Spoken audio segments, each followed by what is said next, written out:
Hey, man, you got me okay? Yep. All right, cool.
Are you all set?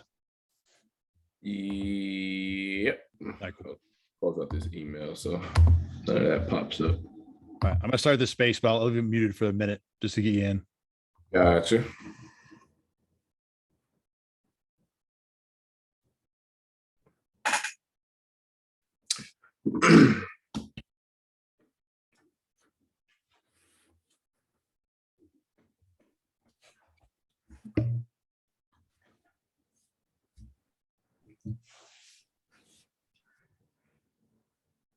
All right, all good? Joining right now. All right. 1 second here, actually.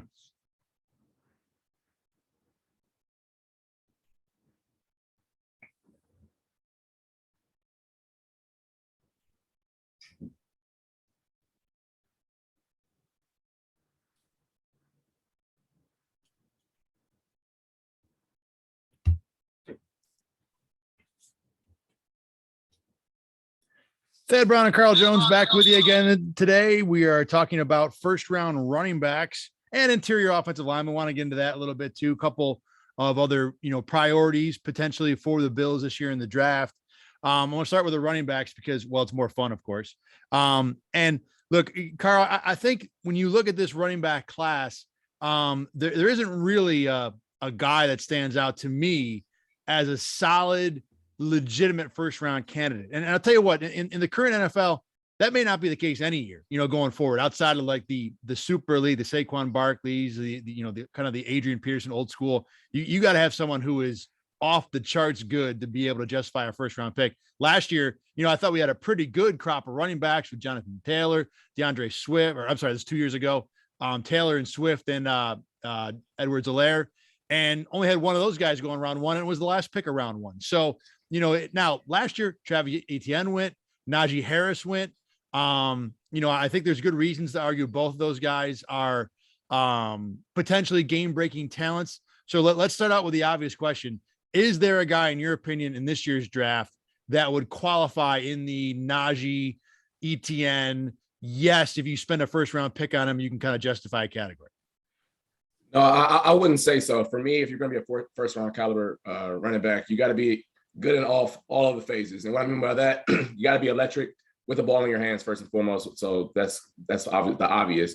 But then this new days and NFL where the passing game has exploded, you got to be able to play on third down in both capacities, either catching the ball out of the backfield or being able to pass protect. And if you can't do all of those at a good level, then you're a sub-package running back. And what's the point of spending a first-round pick on you? So in my eyes, I don't believe that any of the backs in this class can do all of those at a good level compared to where Etienne and Najee were able to do so at the collegiate level. Obviously, it translated for Najee in the league, and hopefully the same for Etienne as well. But no, in my eyes, there's two guys that stand out from the rest of the pack in this class, but neither of those guys possess those same qualities from the previous years. All right, let's talk about the class. You and I talked about this a little bit last night. We both, I think, have Brees Hall as the number one back in this class. And, he's a guy to me. He looks on film like Derrick Henry, even though I'm like, well, is he really as big as Derrick Henry? And he's not. Henry's 6'3", Hall's only figure quote 6'1". I mean, still a bigger guy for a running back. He's a really patient runner. I like Hall a lot because this is a guy that doesn't get out of control. When you give him the ball, it doesn't look like he's ever worried about where he's going to go with it. He's got the ability to, find a good spot. He's a smooth accelerator, but he gets at the top speed pretty quick, got a 4.39 40. So he's got some breakaway speed. I think this is a guy that can be, a potential every down star. I'm just not confident he'll get there. Fumbles were an issue with him. But let's confirm, is Hall your number one guy? For me, he's my number one guy for the reason I alluded to earlier, just because I don't think he's as good as of a runner that my other guy is. But considering that I do have confidence with him playing on third down as opposed to the other guy, that will have me put Brees Hall a little bit ahead of him in that regard. Just for the same reason you said, he is a smooth runner, sometimes too smooth to a certain extent. You kind of are wondering, is he being a little patient or too lackadaisical out there? But, I mean, there's guys in the league that have succeeded with that style. I mean, Le'Veon Bell is the first guy that comes to mind. So I have confidence that he'll be able to translate to the league. And he was productive in college, and I don't see why he wouldn't be able to do so in the league as well. See, Brees Hall, to me, is not Le'Veon Bell. Though. Le'Veon Bell almost came to a stop and was like, all right, I'm going to wait and see what happens. Whereas, again, the thing for Hall with me was that it never looks like he's uncomfortable. It never looks like he's unsure. He's just a confident runner, and, you talked about this with defensive backs. When I asked you, what do you look at in a defensive back that makes you confident this guy can play at the next level? And you talked about the fact that, he's never worried. He never looks worried. He's always, kind of under control. Brees Hall is a run in a position where it's hard to be under control all the time. Brees Hall's that guy, so that's what I like best about him. You talked about the fact he can be a third down guy. He is a solid receiver. One thing about him as a receiver, he didn't really run many routes. This is not a guy that you can like split out wide and, give him a route tree. He was kind of, essentially his routes were run to the sideline and stand there or release out of the backfield underneath, and we might dump the ball to you. So I think there's certainly more to be desired there. And there's a question with him in terms of being a fumbler. If the Bills went with him round one, I would be bothered by that. That would be, too high a pick as far as I'm concerned. I think there's better options there at corner and receiver, among other positions. I know he's been mocked to the Bills a little bit in round number one. How reasonable a first round pick do you think he is? I don't see it at all. And in the most respectful way possible, when I think of a first round back, he's not the guy that comes to mind. And I know he's had a really, really productive college career. I mean, the stat that comes to mind is 24 games in a row with a touchdown. That's not like fluke. Like there's certain guys who just have a knack for the end zone, and he's clearly one of those guys. I just don't know if his all-around skill set or his explosiveness or the things that make him elite is comparable to a CMC, or is comparable to a Jonathan Taylor, or is comparable to the upper echelon of guys. And that's why I don't feel comfortable at 25. And like we talked about before with previous draft position groups, if I'm going to take you that high at a position where I can maybe go a little bit lower in the draft and find a guy that's comparable, I need a trait that's elite, or that is one of one to a certain extent. I don't know if he has that one of one trait that is so great that I couldn't find it in rounds 2, 3, or 4. So I think he's a really solid back. And if they made that same decision in round 2, I'll be all for it. Just 25, I'm not too confident with it. All right. After Brees Hall, I think the other two top guys, the guys who kind of separated themselves from the rest of the pack, are Kenneth Walker from Michigan State and Isaiah Spiller from A&M. And, I know you were alluding to a guy who you thought was a better runner than Hall. I'm going to assume Kenneth Walker's that guy. Am I right? Yeah, I mean, he looks like he's playing video games out there half the time when he has the ball in his hands. I mean, you want to talk about a guy who makes his O-line right. He does that all the time at Michigan State. And in the Big Ten, where the boxes are a little bit heavier because the passing games aren't as electric as they are in other conferences, he made his O-line right a lot. I mean, there's a lot of times where he makes jump cuts because there's a guy in his face 3 yards in the backfield, and he somehow turns a negative 3-yard play into, 4 or 5 yards down the field. I think he's really, really electric when he has the ball in his hands. It's just that in the age of 2022, you better be an elite guy with the ball in your hands in terms of running, like a Derrick Henry if you're not going to be able to contribute in the passing game. And I've seen some stuff where he may not be the best in pass pro, which is a no-no. Like in the league, you have to be able to protect that $1 million quarterback back there. And then also, as we all know, you have to contribute in some way, shape, or form in the passing game when it comes to catching it. And you alluded to it last night, which is a stat that I didn't know about his pass catching skills, which is kind of alarming to say the least. Yeah, Kenneth Walker, 32 career games. Now, to be fair, he started at Wake, played 2 years at Wake, and then transferred to Michigan State for last year. And wasn't as much a feature back at Wake as he was at Michigan State last season. But he played 32 career college games, has 19 total receptions in all of those games. So averaging less than 1 catch a game with at least 1 full season of being a, featured back. And even at Wake, even though he might not have been the featured guy, he got plenty of touches. So it wasn't like this is an afterthought player, when he was at Wake Forest. And on top of that, yeah, I did not like him as a pass blocker at all. So right now he's going to walk into the NFL as a guy who is only a first and second round back. I liked him a lot. I'm with you. I think as a runner, I don't know if I got him better than Breece Hall, but I do think Walker is a really good runner, really elusive, always kept his feet moving. And, the thing I look for is when you get a guy like Walker, who's a jitterbug, who's going to, he has a lot of runs where he runs into a pile and then somehow leaks out the back door and goes for 30 yards, or he's dancing in the backfield a little bit and is able to make something out of nothing. The concern with a guy like that is, does he also make -6 out of nothing? If you got nothing, sometimes taking nothing is the play. And Walker wasn't that guy. There aren't a whole lot of negative runs on his tape. And he does have the ability to, like you said, make his offensive line look real good. So, and the other thing about him too, even though he only had those 19 catches, which is a huge red flag, there was nothing that I saw watching him that said to me, you can't be a receiver. The hands seem okay. When he did catch a couple passes, it was certainly at least functional, but obviously the concern is if you got 2 different coaching staffs that have looked at this guy and said, we love you carrying the ball on first and second down, but you ain't touching the field on third down, for him to walk into an NFL coaching staff and for them to say, no, you're going to be fine catching the ball, obviously is a concern. 100%. I mean, that's a great way of putting it. It wasn't like, just one coaching staff was like, I don't really trust him on third down. If 2 Power 5 coaching staffs were like, I don't know if that's the best option. We have other guys who may not be as talented or as explosive with you with the ball, but I don't trust you with the ball in your hands out of the backfield. That is a red flag that I hadn't really thought of. Now, I've seen Kenneth Walker mock to the Bills in round 2 a couple times, like just over the last week or so. And look, I like the player. But to me, it's a curious. Now, it's a little bit curious in that basically you have Duke Johnson in the Bills already. So you kind of have the guy who's maybe penciled in to be the third down back. We'll see. I mean, Devin Singletary still has those skills, and just yank him out of all third downs when he was showing an ability to be functional there last year is not a guarantee. But if you bring Walker in, you're basically saying this guy is going to do the exact same job as Devin Singletary. Zack Moss is probably, on his way out the door. And I don't know if many Bills fans will worry about that. I liked him. A whole different discussion, though.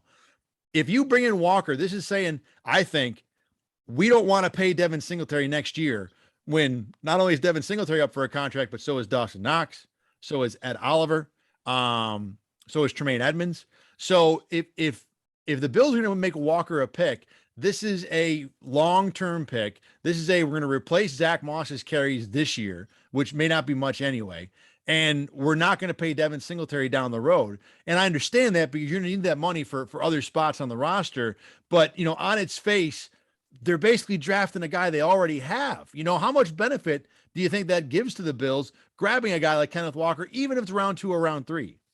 See, for me, I don't remember Singletary coming out of college, but I do remember Zack Moss because we played him at Pitt. I don't think he has the same wiggle or the same backdoor ability as we alluded to earlier that Kenneth Walker has.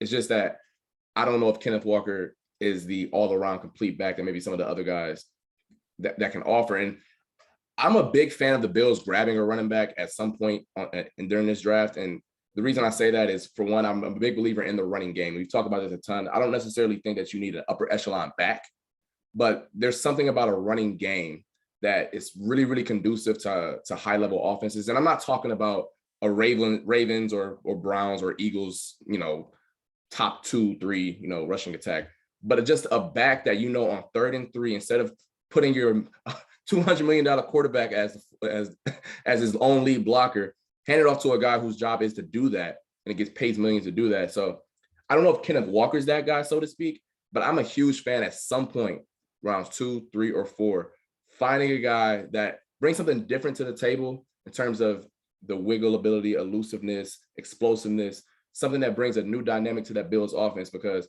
I love Josh Allen. He's superhuman in a lot of regards. But how long do you want him to play? Do you want him to play 3 or 15 years? And I think that at some point, it's cool to see him with the ball in his hands, taking all that punishment, but he's human just like everyone else. Yeah, I mean, I had a conversation with someone on Twitter about this the other day. You still want to see Josh Allen with the sneak play. The old Tom Brady, it's 3rd or 4th and less than 1. I'm just going to, dive forward.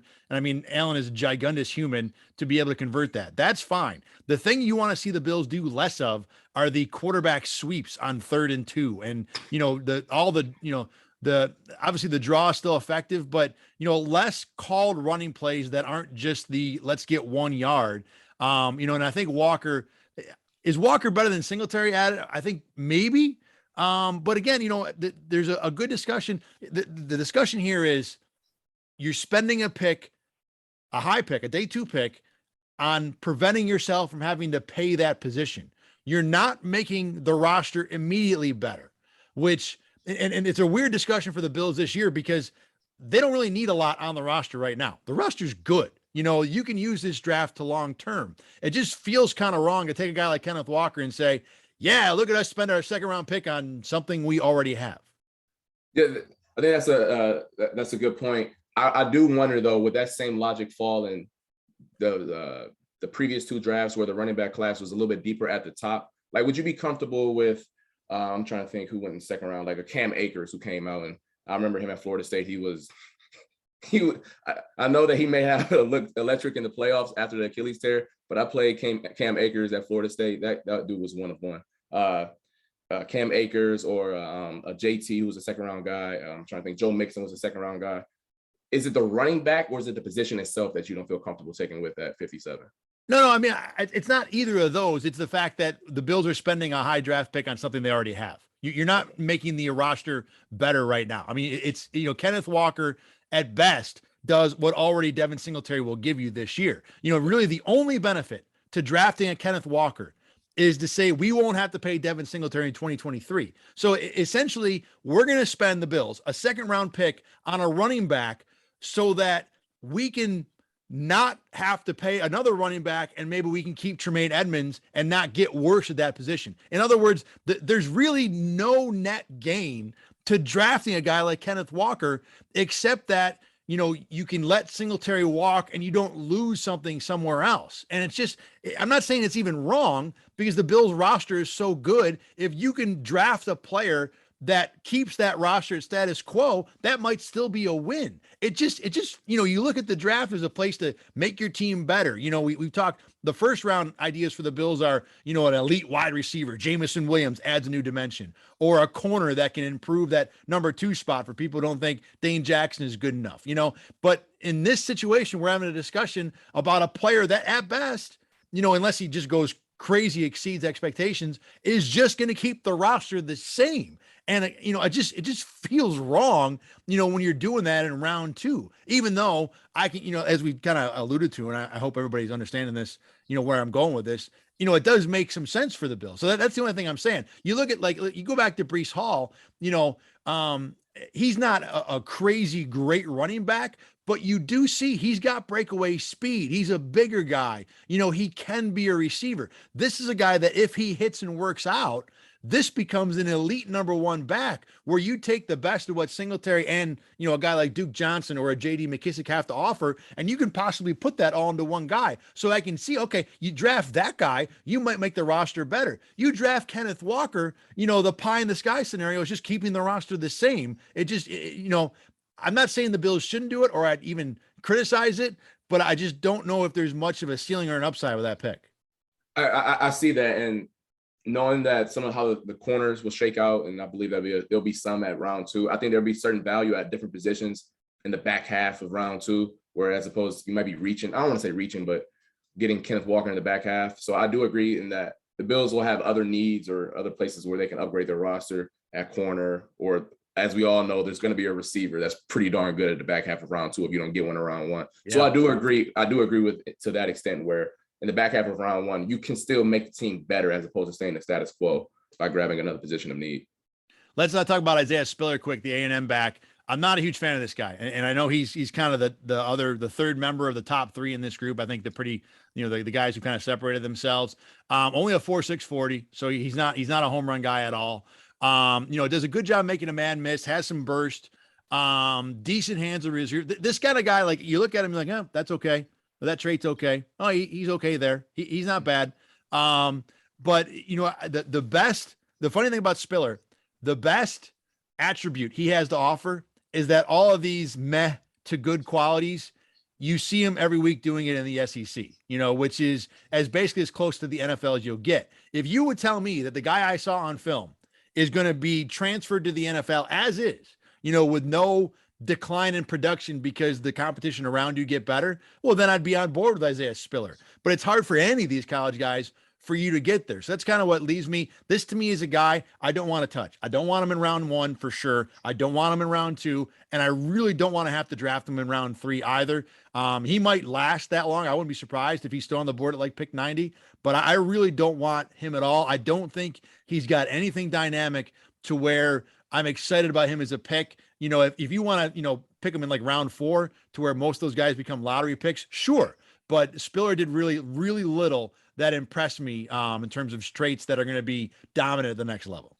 Yeah, it's funny you say that. I was researching for this what we're doing right now, and there were some people who had Spiller as RB1, and I'm like, okay, let me watch some more games and see what I'm missing here, because clearly I'm in the same boat as you, where I don't really see anything that stands out to where I'm like, oh, we got to go get him, and I just don't see any transferable traits that are like, wow, this is a guy that I have to go get. As we talked about earlier, if I'm going to get a guy in rounds 1, 2, and 3, I'm assuming you're a starter for my team. And so basically I'm saying you're going to be better than Devin Singletary. I don't know if there's anything that he does that's so elite that I have to get get him on my roster. So when I'm thinking about previous drafts where I would be comfortable taking a running back in round 1, 2, or 3, I thought he has legit track speed. Like Jonathan Taylor has legit track speed, plus he's a bruiser. So I mean, that's a trait that you must get that, right? I thought that although Clyde Edwards-Helaire hasn't really succeeded to the league, you saw his pass catching ability and you saw, okay, wow, that's a trait that maybe could be better in the league. I don't know where Isaiah Spiller's elite trait where I have to get that on my roster where no one else in the league can get it. And like, you can't get it nowhere else in the league. So I think he's fine, solid. But once again, if I'm going rounds 1, 2, or 3, you need to be that much better than the starter ahead of you so you can just take his spot, or B, upgrade the team and fill a need. And I don't really see him doing either or.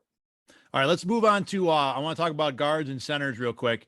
This is a need the Bills could have. Certainly guard is something that was talked about a lot before they signed Roger Saffold and before they matched the contract on Ryan Bates. I think there's still certainly the possibility they draft a guard, because I think the Bills are going to primarily use this draft to address needs down the road, needs beyond, 2022.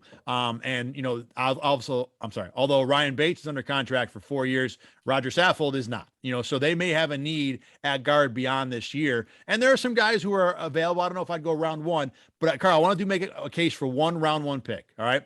I'm listening. I think the Bills in round 1 are probably going to go wide receiver or corner, depending on who's available. I think Andrew Booth very likely will be there. You got a bunch of receivers you can make an argument for. I think Traylon Burks is a generally safe bet that could be there. I'd even be fine with Sky Moore in round 1. Tyler Linderbaum, the center from Iowa, I think can be a very reasonable, if not good, first round pick for the Bills. Now, look, he's a great center on film. I mean, people have talked about him going back to January as a high level pick. I saw him as a top 10 pick, early in the draft process. Most people got him, either late round 1, early round 2 right now. When you watch him on film, he was better than I expected. I'm like, well, Jesus, this guy's top 10. He's got to be phenomenal. His technique is so good. He uses his hands so well. He always gets low. He always gets his hands on the other player first. And he just does everything right. The big knock on him at the NFL level is he played at 290 in college. Okay. 290 might as well be a linebacker in the NFL right now. Certainly maybe an edge rusher, so you're not doing that at center. Now he has put on some weight. I read somewhere recently he's gotten up over 300 pounds. The thing is, though, he's probably only a center in the NFL. So that's a big check mark against for the Bills making him a draft pick. But when you start looking at next year, and again, this draft is about the future, not this season. The Bills have, like we said, those 4 guys who are not under contract: Tremaine Edmonds, Ed Oliver, Dawson Knox, Devin Singletary. You want to keep at least some of those guys, all right? You got to find money for them somewhere. Well, there's not a whole lot of guys. You look at next year's cap, there's not a whole lot of guys that the Bills can easily cut and create that cap space. One of the guys who would make sense is Mitch Morse. So you draft a center this year in Tyler Linderbaum. You play him, you let him, almost as a redshirt season. He's an understudy. He learns. He's ready to go next year, and you save that Mitch Morse money so that you can pay Singletary if you want, or more likely Edmonds and Oliver and Knox, or at least 2 of those 3. Here's the other reason why I like Linderbaum as a pick. You start thinking about the Bills roster this year. Where are my injury concerns? All right, who are the guys that I'd be worried about? This guy got hurt. It might derail a season. Obviously, Josh Allen, Stephon Diggs, Trey White's already hurt. All right. Beyond that, though, Mitch Morse to me has got to be at least in a top 5 injury concern situation for the Bills. This is a guy that's had 5 concussions in his career. If he gets hurt, your best backup center is probably Ryan Bates. So now you're talking about, blowing up the whole offensive line. Theoretically, you're going to move a guard to center, bring in somebody new at guard. If you put Linderbaum on this team, now you're covered at center. If any problem happens with Morse, you got a guy that can step in there. That's an elite talent that everyone thinks can, function at the NFL right away. Yeah, he might need to put on weight, whatever. At least you have a really high level backup for a guy that to me has got to be a primary injury concern. So you think about the benefit he could have in 23 and beyond. The fact that, this is a guy that some people thought was a top 10 talent. You're going to get him at 25. And you cover one of your most important positions, and probably the position where you have the least coverage for right this second. So to me, you start thinking about all this. I'm not taking Linderbaum over a Crystal Olave or a really good corner. But if those guys are not available, I really think the Bills should consider Linderbaum at pick 25. And you just might have sold me on that being an idea for the Bills at 25. No, you talked about like what he brings to the table, and you're right in all that regards. I understand that he is undersized, so that might limit him playing guard. But being from Cleveland, growing up and watching Jason Kelce's career going from Cincinnati to the Eagles, Jason Kelce is the exact same size as Tyler Linderbaum. And Jason Kelce's been an all-pro, Pro Bowl talent. So I get it that he's an outlier, but there's a pathway to Tyler Linderbaum being a really darn good pro. So I understand that there are concerns about his size, but he uses his hands really well. He has a wrestling background, so he clearly knows how to use his balance and his leverage in that regard. For the Bills in that regard, would you be okay sitting in that room and you're close to a Super Bowl, you're trying to go all in, and this is the year that you're trying to go in? Would you be comfortable letting that guy sit on your bench, knowing that he probably can't contribute at only one position? Would you be comfortable knowing that he's a next year guy if you're going all in for this year, is what I'm trying to say? Yeah, I can do that. Yeah, here's the thing. The guy you drafted in the first round last year was not a guy who really contributed that much. I mean, what did Greg Rousseau do for that team last year? He had 4 sacks. I mean, he had like one of them after September. He's a nice run defender, but I mean, you could have got that anywhere, off a free agent, a guy off the street who's been a veteran in the NFL. I mean, Shaq Lawson can be that guy. So it's not like the Bills at 30 got somebody who was this crazy contributor. Now, to be fair, that team last year didn't go to the Super Bowl. They were probably this close to getting the AFC Championship game, would have had a good chance, blah, blah, blah, blah, blah. The point is that I don't think you can look at 25 and expect that guy to be a contributor. I mean, look, if they take Andrew Booth at 25, there's no guarantee he beats out Dane Jackson and can't be the number 2 corner if Trey White is healthy. If they take Daxton Hill, I mean, he's probably a sub guy, guy you can plug and play in different places. Yeah, he's going to be able to contribute for sure. But and again, I'm not taking Linderbaum over anybody in round number 1. I'm taking Linderbaum if my Booths and my receivers and my other options who I think can contribute, who I'm more excited about, are not there. I think the point I'm trying to make is that Linderbaum, I think, is a legitimate option if the draft doesn't fall your way, and can be very beneficial in multiple ways. But again, Carl, they spent money in a draft pick to get Case Keenum, right?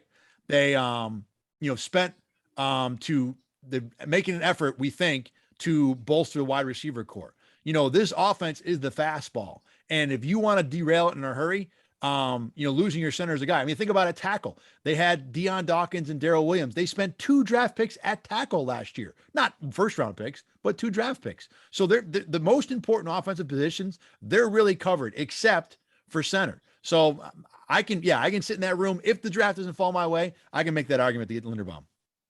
I mean, as you alluded to earlier, it's not for a lack of talent as to why he would be there at 25. I mean, when it comes to what he brings to the table, like compared it to other players in this draft, he's a top 10 guy. I mean, when it comes to his skill set and all the other things that he brings to the table, he's angry. You see a couple of plays on film where he's just out there just being an offensive lineman, taking things too far. But I love that about him, and it would just be, could you sell, like if the draft board fell a certain way and if, I don't know, if Sky Moore or Burks or an Olave were still there, it would be really hard to take Linderbaum over them. But as you alluded to, you wouldn't do that in the first place. So yeah, well, I mean, over Olave, no. Over Sky Moore, I might take him over Sky Moore. And I love Sky Moore. I'm a huge Sky Moore fan. Or even, Christian Watson. I could see that being the argument for, all right, the draft falls wrong. Let's take wide receiver 8, because so many guys went in front of us. And, all those teams between 15 and 25, there could be a lot of receivers that go. So I get all that. But I would go Linderbaum. If I'm sitting in that room, I think I'd go Linderbaum over Sky Moore and Watson, just because both those guys have big time small school questions to where, you're not going to put them on your bench, but I don't know if he's going to contribute. Is Sky Moore going to be in year 1 better than Gabriel Davis or Isaiah McKenzie? I mean, I hope so, but I'm not sure. Tyler Linderbaum, I feel really confident as a guy that can work, year 2, year 3 down the road. So look, it's a great discussion. Don't get me wrong. Like if I'm sitting there and it's Linderbaum or Sky Moore, I'm feeling like I'm good either way. I think I might lean Linderbaum a little bit over Sky Moore. All right. I had one more thing to add to that. Yeah. I guess if you're talking about Sky Moore or Christian Watson or someone who may not be ready day 1, I mean, they're not going to contribute year 1 anyways, and Tyler Linderbaum won't be on the field because of Mitch Morse. Why not take the guy who for a fact year 2 will be that legit guy, at worst be a really good starter. So I do see that shaking out the way you just said, for sure. And I mean, this is a Super Bowl or bust year. I mean, if you're sitting there and you could have covered up position, with a guy that can benefit you long-term in multiple ways, or you just take your 4th receiver or your 3rd receiver that at that point, doesn't have the elite talent you might've been hoping would have been available at 25, that's where Linderbaum becomes, the good argument. Sure. Guard, in terms of other guards, the 2 guys I think at the top of the class, guard wise, are Zion Johnson and Kenyon Green.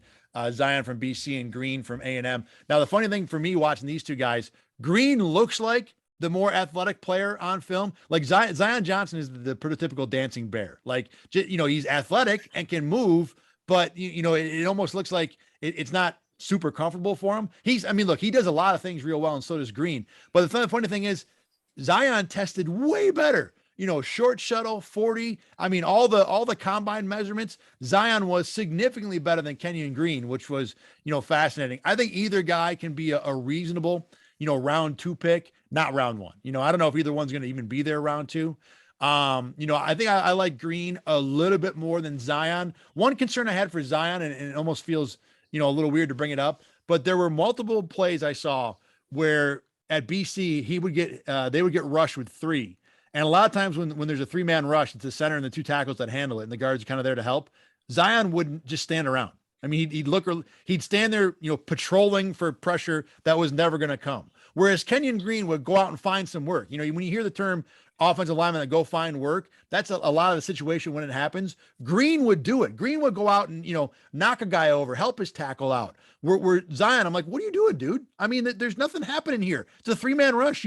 There's no one coming. You waiting for that late blitzing linebacker from 10 yards down the field, go help your tackle out. It's a really small criticism on a unique situation. But it was something that bothered me. Either way, I think both these 2 guys are going to be solid NFL guards and would be reasonable day 2 picks. Look, no one's putting them on a program cover to sell the fans on next season, but these are the kind of guys you got to hit on to keep your program going in the right direction.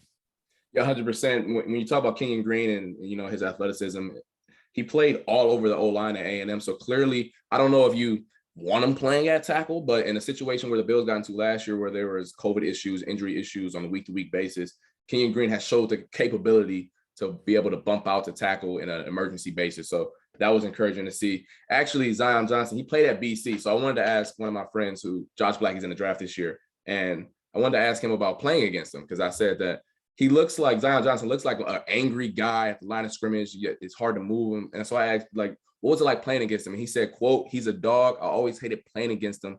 He was super strong at the point of attack. I just don't know how he is in space. And I think that's two things. One, the way BC runs their offense, they don't really ask much of their guards to go out in space in the screen game and wide zone. So he might have the capability, he just didn't show it.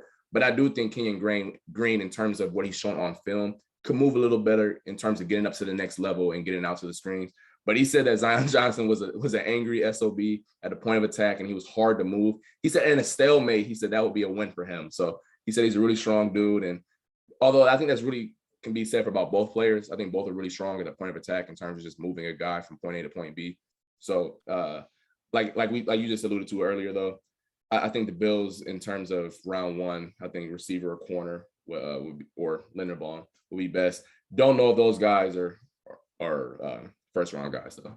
Yeah, I tell you what, now BC did run a lot of wide zone. You know, I mean, that was pretty much the games I watched, that was essentially their entire running game. And I thought he functioned pretty well, Zion did in it, you know, and then one of the things I liked about him too is he doesn't get out of control a lot. You know, he really, you know, able to move his body where it needs to go without lunging or getting away. So the fact that Josh is saying that he's also a dog and a pain in the neck in a phone booth, you know, that probably knocks my Zion, you know, thoughts up a notch or two.